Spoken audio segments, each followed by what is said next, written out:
여러분 안녕하세요. 서목입니다. 오늘은 교사의 8가지 역할 중에 5번째, 이야기꾼으로서의 교사란 어떤 교사인가에 대해서 이야기해 보려고 합니다. 우리가 기독교 교육의 오랜 역사를 살펴보면 교육의 중심에 있어서 주로 교리교육이나 명제적 형태의 교육을 우리가 이루어 왔다는 것을 알 수가 있습니다.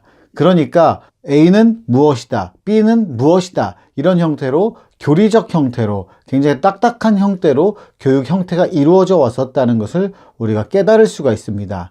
이런 교육은 확실하게 명명백백히 우리가 밝히려는 바를 가르칠 수가 있습니다. 그런데 이런 교육의 단점은 굉장히 지루하고 딱딱하고 많이 와닿지 않는다는 것을 느낄 수가 있습니다. 제가 늘 이야기하는 것처럼 우리 기독교 교육은 만남의 교육인데, 이런 명제적인 형태의 교육을 통해서는 하나님을 만나게 하거나 뭔가 마음에 감동을 주고 움직이게 하는 데는 참 부족한 부분이 많다는 것입니다. 그래서 오늘 제가 이야기하려고 하는 부분은 우리가 이것을 좀 더 풀어서 재미있게, 감동 있게, 움직일 수 있게 만들 수 있는 것은 어떤 교육인가? 바로 이야기 형식으로 다가가야 된다는 것입니다. 여러분, 좀 당연한 이야기일 수는 있어요. 우리 모두는 이야기꾼이 되어야 한다.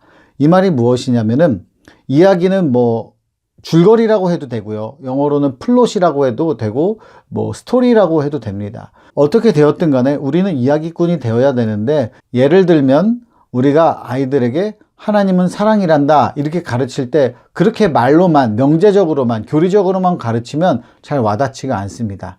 그런데 성경의 이야기를 통해서, 탕자의 이야기를 통해서, 그리고 예수님이 아픈 사람들을 고쳐주셨던 이야기를 통해서, 또는 십자가 사랑의 이야기를 통해서 들려주게 된다면 우리 아이들은 하나님의 사랑이 무엇인지, 하나님의 사랑을 명제적으로 교리적으로 가르치지 않아도 각자의 마음속에 와닿게 되고, 그 이야기를 통해서 하나님의 사랑이란 어떤 사랑인지 깨닫게 된다는 것입니다.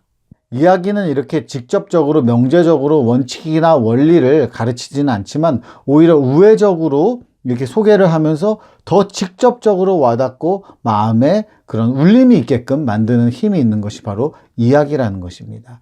제가 교사들은 이야기꾼이 되어야 된다 이렇게 이야기하면 어떤 언어적인 부분으로만 아이들을 가르칠 때 이야기를 잘 풀어내야 된다고 착각할 수가 있는데, 그렇지 않습니다. 이것은 스토리가 있다는 거예요. 줄거리가 있는 것을 아이들에게 가르칠 때 잘 활용해야 된다는 것이니까, 어쩔 때는 감동이 있는 영상을 보여줄 수도 있고, 어쩔 때는 내용이 들어가 있는 그림을 보여줄 수도 있고, 많은 것들을 활용해서 내가 가르치고자 하는 그 핵심 내용을, 그 명제적인 것을 줄거리를 통해서 풀어냄으로써 아이들의 마음속에 더 와닿게 하는 그런 효과적인 교육적인 접근을 우리가 해야 된다는 것이 바로 오늘 제가 이야기하고자 하는 것입니다. 우리가 이야기에 대해서 간과할 때가 많은데, 이 이야기라는 것은 생각보다 교육적 효과가 큽니다. 왜냐하면 이야기는 첫째로 재미있죠. 또 감동을 주기도 합니다. 그럼 이런 감동이 있으면, 우리 마음속에 감동이 있으면 어떻게 돼요? 변화가 일어납니다. 행동적인 변화가 일어난다는 거예요. 예를 들면 다윗이 잘못을 저질렀잖아요. 다윗이 잘못을 저질렀을 때 나단 선지자가 그 다윗 앞에 갑니다. 그래가지고 이야기를 해줘요. 이런저런 이야기, 불의한 사람들에 대한 이런 이야기를 해줍니다. 그래서 다윗이 분노를 하게 됩니다. 이 이야기를 듣고 동일시가 일어난 거예요. 그 이야기 안에서 자기 마음이 움직인 거예요. 나단이 들려주는 이야기를 통해서.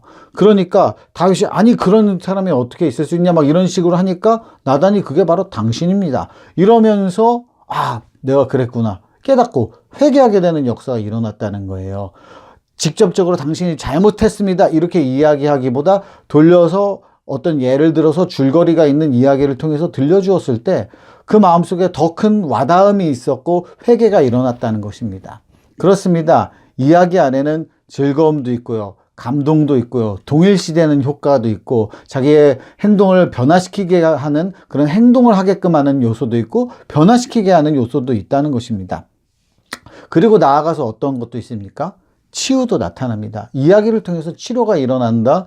좀 생소할 수 있지만 요즘에는 심리학에서 이야기 치료라는 분야도 생겨나고 있습니다. 이야기를 통해서 치료한다. 우리가 전문가가 아니기 때문에 이야기를 통해서 아이들을 치료하기는 힘들겠지만 그런 장점이 있다는 것을 알고서 이야기를 통한 아이들의 마음을 어루만져 줄 수 있는 그런 접근을 할 수 있다면 얼마나 귀한 열매를 맺을 수 있지 않겠습니까? 그리고 또한 이야기는 하나님과의 만남을 가능케 하는 요소도 가지고 있습니다.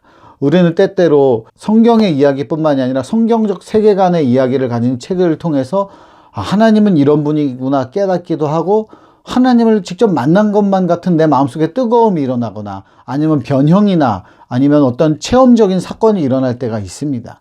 그렇습니다. 이야기는 하나님을 만나게 하는 그런 체험적 사건까지도 가능하게 하는 것이 바로 이야기라는 것입니다.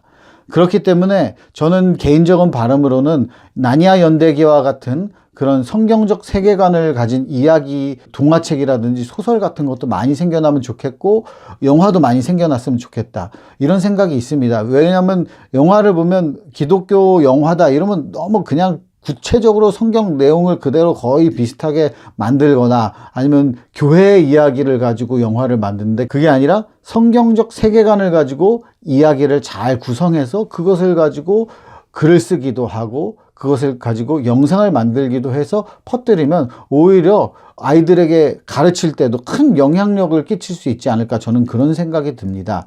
그렇기 때문에 우리는 이제 명제적인 가르침, 우리가 기본적으로 그런 것은 갖고 있어야 되지만 나아가서 더 접근하기 편할 수 있고 또 마음의 감동을 불러일으키고 동일시를 일으키고 변화를 일으키고 행동을 일으키고 치유를 일으키고 나아가서 하나님과의 만남까지 일으킬 수 있는 이 이야기꾼이 될 수 있는 여러분이 될 수 있었으면 좋겠습니다.